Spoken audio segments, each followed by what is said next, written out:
رئيس الاتحاد المصري اللي هو ما بيشتغلش وما فيش شغله الشاغل غير نادي واحد. لك ان تتخيل لك ان تتخيل ان رئيس اتحاد مصري ما بيشتغلش، مش شغال الا علشان نادي واحد. طيب،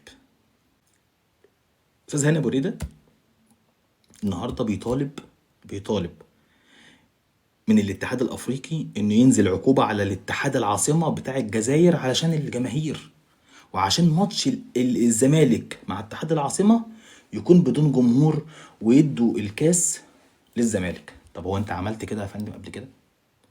هو انت عملت كده يا فندم مع الاهلي والترجي؟ انا بستثناش حد، انا جايب الكل اهو، انا بتكلم في الكل، انا بتكلم في الكل. هل الاهلي وهو بيقابل الترجي التونسي، هل الاستاذ هنا بريده اتدخل في المشكله وقال لك الاهلي يلعب حتى لو بمدرج واحد، يحضر الجمهور بمدرج واحد؟ مفيش حد اتدخل.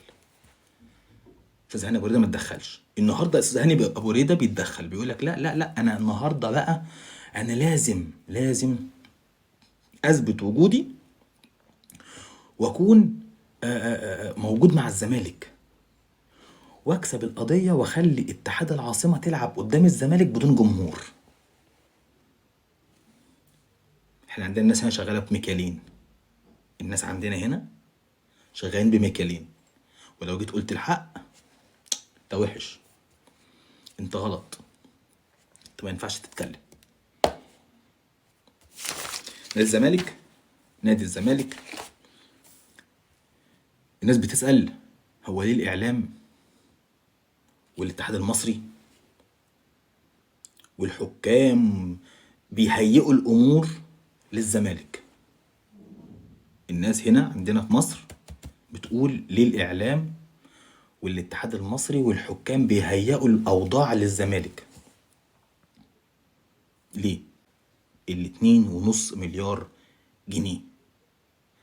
طيب، شفنا من شهر أو من شهر ونص القناة بتاعت قناة نادي الزمالك طالعة بتقول احنا عاوزين حكام، بتطالب وبتقول ان يكون ماتش الاهلي بالحكم فلاني. انت فاهم القصه رايحه فين؟ قناه لنادي طالعه بتفرض حكام يحكموا ماتش الاهلي. انت ليك اديتهم الحق؟ لا. انا اديتهم الحق؟ لا، محدش اداهم الحق في ده، بل حصل ده. شفنا قناه نادي الزمالك بتقول احنا من حقنا نادي الاهلي يلعب بحكم كذا. طيب، مديونات نادي الزمالك 2.5 مليار جنيه. فلما الاتحاد والحكام والإعلام يهيئوا الأمور للزمالك وياخد الدوري اللي هو أصلا مكسبه 20 مليون جنيه، 20 مليون جنيه، والأستاذ هنا أبو ريدة بيهيئ الأمور بتاعت الكونفدرالية للزمالك، مكسبه هيكون 4 مليون دولار. 4 مليون دولار. فطبعا انت كسبت الاتنين دولت، فبالتالي هو نادي الزمالك خرج من كاس مصر، فبالتالي ان هو خد الدوري هيروح رايح لكاس السوبر المصري. كاس السوبر المصري اللي هو بيتلعب في الامارات او بيتلعب في قطر او بيتلعب في اي حتة، مكسبه يا فندم 300 ألف دولار. 300 ألف دولار. طيب حضرتك انت خدت الكونفدرالية كمان هتروح رايح للسوبر الافريقي، هيكون فيها مكسب ليك 500 ألف دولار. فكده الحمد لله اتعاشت على كده، نادي الزمالك دفع مديوناته. طب وبعدين هنفضل في القصة ديت؟ طب احنا عرفنا برضو من يومين ان نادي بيراميدز طالب بحكام اجانب.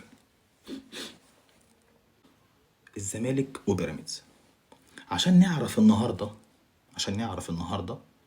ان اترفض امين عمر.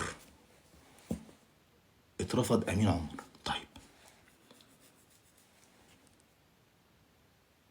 طب هنحط حكم تاني طيب غير الامين عمر كده؟ ممكن نعمل كده. يعني احنا ممكن مثلا نحط حكم تاني، ممكن عادي. محمود بسيوني عادي ولا وحش؟ لا لا لا، هنهزر.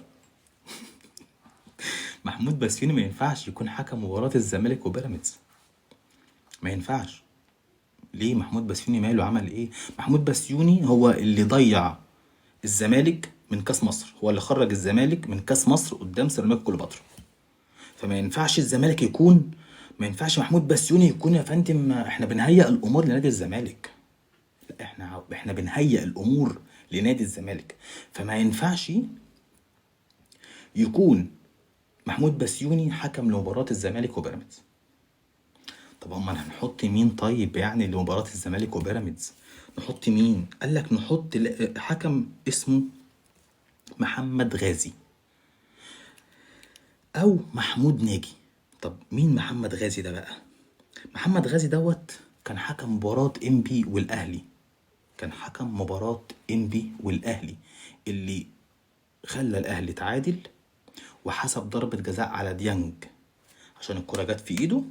وفي نفس المباراة برضو، في نفس المباراة كانت في ضربة جزاء برضو للأهلي، نفس اللمسة بتاعت ديانج اللي اتحسبت على الأهلي، هي نفس لمسة اليد اللي كانت برضو اللي ديانج اللي لاعب انبي خدها برضو في ايده والحكم ما حسبهاش. ده محمد غازي.